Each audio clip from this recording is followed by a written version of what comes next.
the rise of the robots. So the good thing here is freedom from drudge work and boosted productivity. So I mentioned earlier, so freedom from drudge work, the Sports Direct stuff that's been going around recently kind of suggests, well, that's a pretty miserable job. It's something that you could free, and so are many other jobs in that sort of field of work. You wouldn't necessarily have to do those, robots could do them. I think you can probably see where the downside is going to come from with this, but yeah. And boosted productivity. So if you run a business and suddenly you can get your factory to run around the clock, and you can do it without having to pay for day-to-day expenses, and you don't have any of those inconveniences that human employees bring, this is quite a good thing, essentially. So you get a big boost out in efficiency in a business. And that works for almost anything, really. At this point, we have the factory worker thing is easy to envisage, but then there are people doing this for legal assistance, there are people doing it for all manner of white-collar things that we didn't previously think this would apply to. The bad, of course, is that it's redundancy or de-skilling for human workers. Redundancy is the one that has been hitting headlines frequently. There's a figure of 47% that's been knocking around for the number of jobs that are at risk of being automated out of existence over the next couple of decades.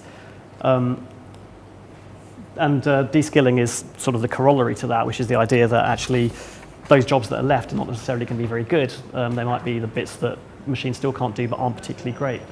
So this doesn't look like a particularly great outcome if you're a worker, certainly. It's not as bad as all that, actually, because in point of fact, 47% is a bit of an overestimate. Actually, even relatively simple tasks or what seem like straightforward jobs still involve lots of interactions that human beings need to do. If you break them down into tasks, you actually end up with there are a fair few tasks that can be automated, but overall jobs still really need to be done by humans a lot of the time. And if you do that, as the OECD did recently, then you end up with a figure of about 9% of the workforce ends up looking at redundancy, essentially. So this is 9% still a lot.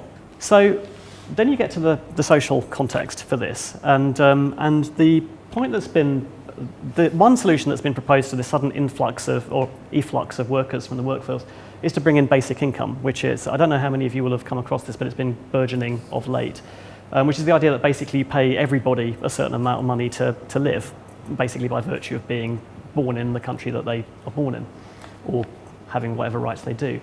And that may be a perfectly good way to rearrange welfare spending. I wouldn't claim to know the pluses and minuses of that.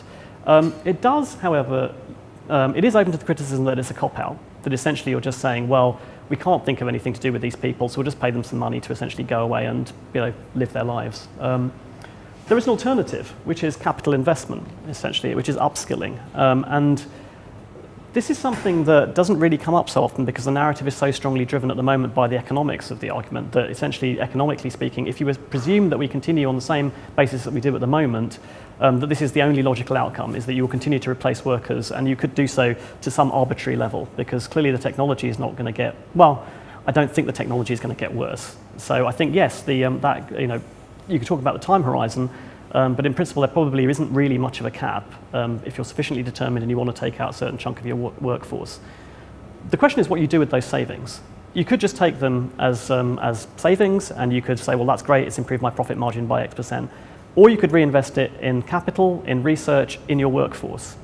And upskilling is something that I don't think has been given sufficient attention in this entire debate, such as it is. It's not really a debate at this point because this stuff isn't really real yet. It won't be for a little while.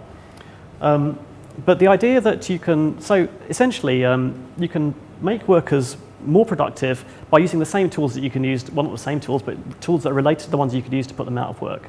So you can use artificial intelligence to displace workers, you can use artificial intelligence to upskill workers. And I think that that's not a conversation that we're having at the moment. I think it's one we need to have. Because you're right, there is no necessarily any cap on how far you could go with this. And I don't think that this is actually sustainable past a certain point anyway. There just isn't enough money to pay everybody a decent wage for doing nothing. It's not going to work.